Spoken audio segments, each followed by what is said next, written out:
Tennyson was, says Savitri, unquestionably the representative English poet of his time.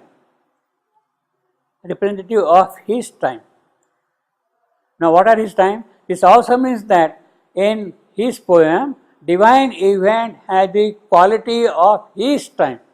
Divine event, which the Tennyson speaks of, has the quality of his time.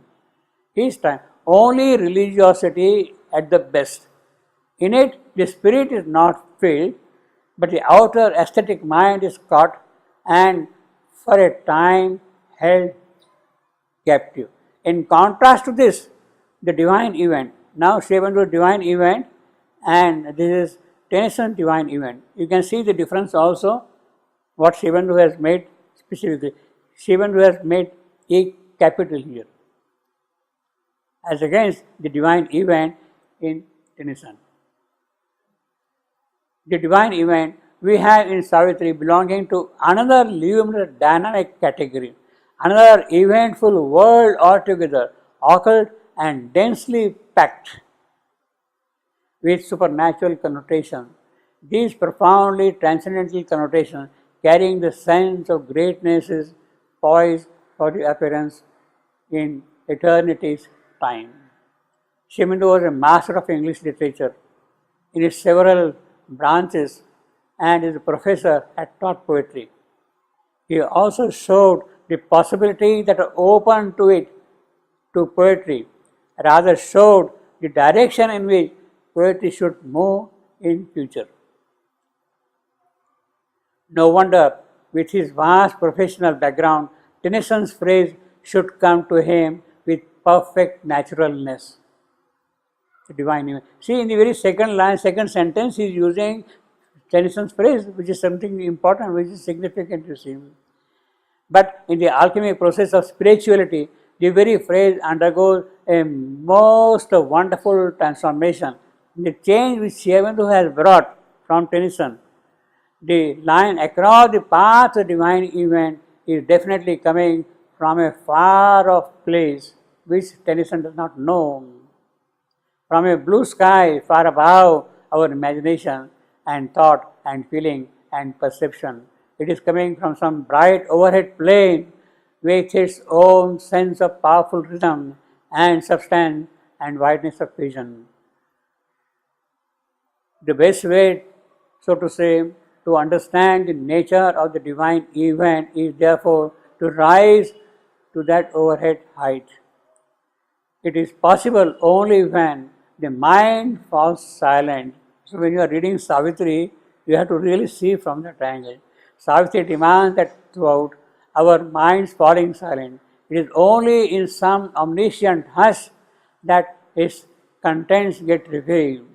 Not just the contents get revealed, the dynamism of the truth rhythm sets into motion in every part of our consciousness the powers that it holds. Well, I will not read more now, but you can read in the book. I sent some notes also. So this is about the second sentence. Now again here, hour before the gods awake. We are coming back. Coming back, hour before the gods awake. Now, in the second sentence, he is talking of a temple of eternity. So the image is, the symbolism is of a kind of ritual which is carried out in the temples. In the temple, the gods awake at 4 o'clock in the morning. So the hour before the gods awake is between 3 to 4 a.m. So the hour before the gods awake is, all that is going to happen is between 3 to 4 a.m. Between 3 to 4 a.m., the gods are still asleep, but there is darkness. The dark blue night is still there. Dark blue night. Andha tamasa. Andha tamasa. The first half of night from after 12 o'clock, from 12 to 3:30 into up to 4 is andha tamasa, blind darkness. From 4 to 6, the morning begins brighter. Then jyoti tamasa. brightness starts appearing in the sky. So the second half of night itself is into two parts, Anda and Sing night. See. So all that is going to happen here before the gods awake is in the first half of that night. In other words, he is talking basically of the darkness of night. In the temples, the gods awake at 4 o'clock. You see the ringing of the bells and chanting and all that thing goes on in morning at 4 o'clock. You see. Now, so in other words, the story is before the light comes, before the gods are there. It is a story of darkness. Now, what was happening in the darkness, that is what is being described here, essentially, you see. In other words, what we have here is a suggestion of the process of involution. The four powers got separated away from the divine source and became opposite, became dark. Now, before this was realized that things had gone out of hand, before the divine took the second plunge, divine mother took the second plunge, there was a darkness. And it is that darkness which is coming here across the path of the divine event. But that darkness has already acquired the mind and therefore it has become stiff, rigid. It has lost its plasticity. In the unlit temple of eternity, lay stretched immobile upon silence march. Silence march, march edge, boundary, you see. In a way, you can also say that if it is the image of temple, generally the temples are located on the banks of a river. In India, the temples are on the banks of a river, any big temple, you see. And therefore, that march on the bank of the river, the temple is standing there, you see. Silence, the region between darkness and the light about to appear. Silence is, in the occult sense, refers to the consciousness of sleep and the consciousness of dream.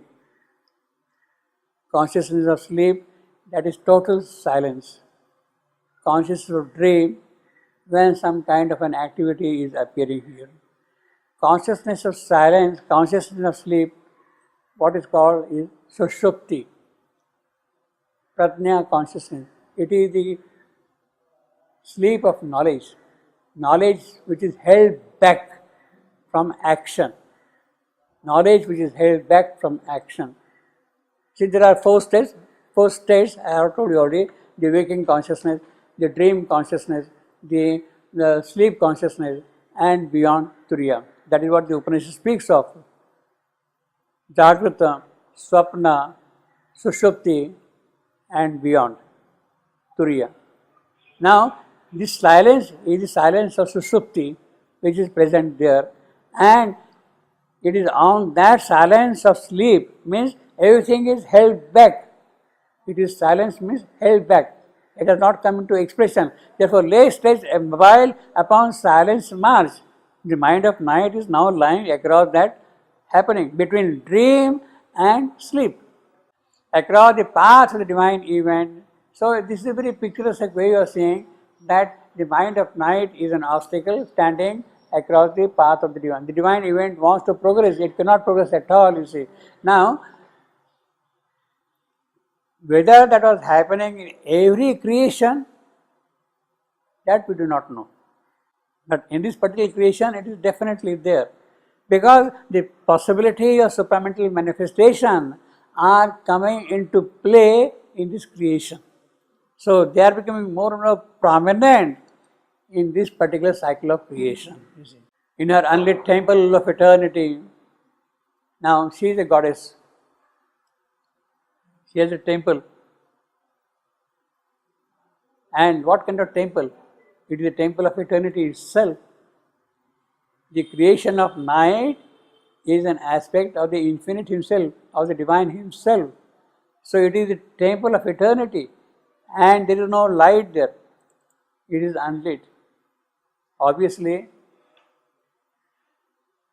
there is no sun there. Sun stands for the supramental light. The supramental light is absent from this temple of eternity. The supramental light is absent from this temple of eternity.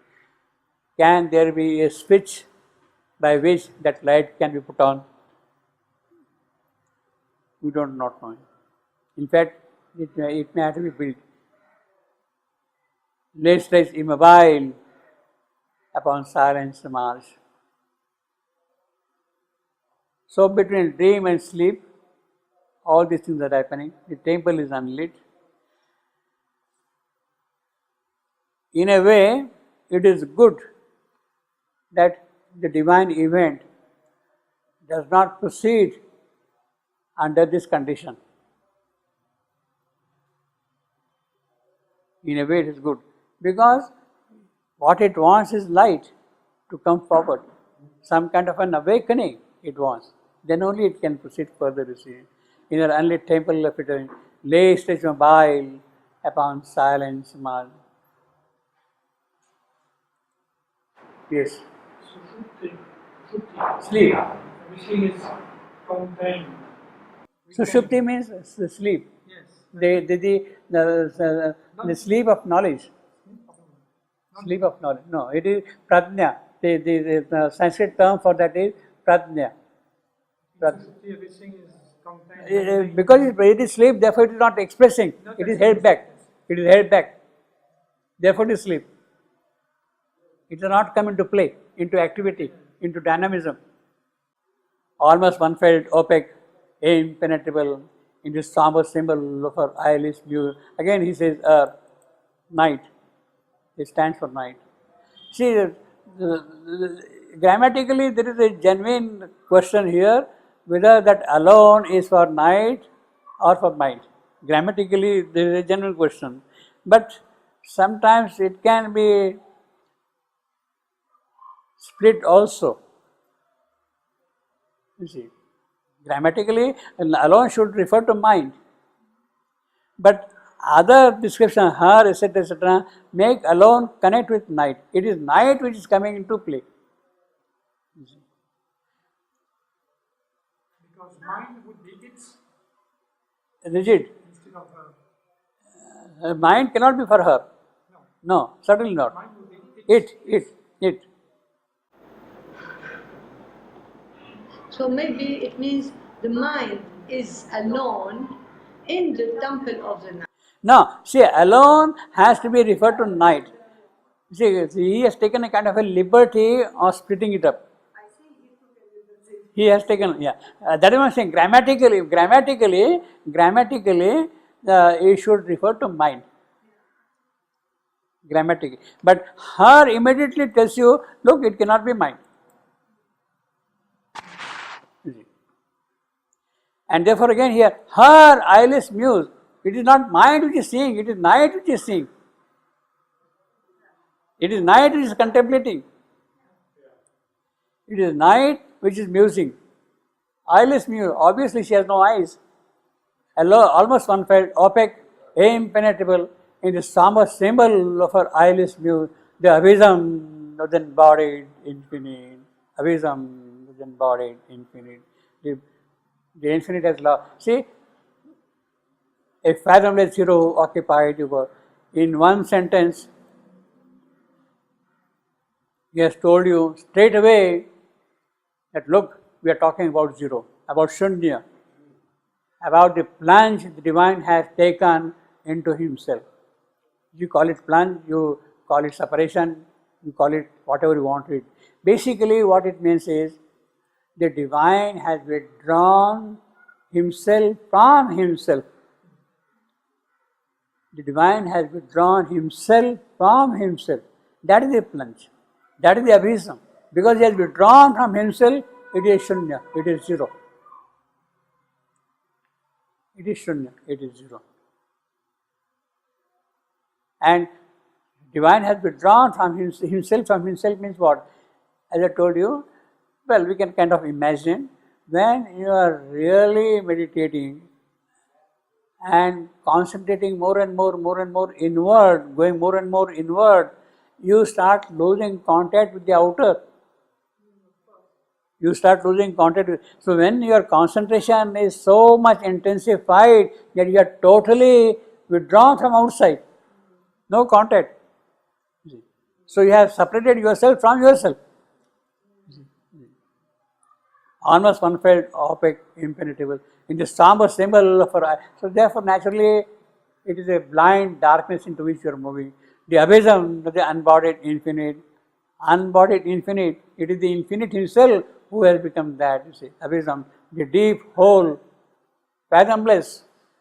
You cannot see its depth at all, you see, of zero. Zero has a depth, you see. Occupied the world means whatever the creation is there now, you see. That is the beginning of the creation.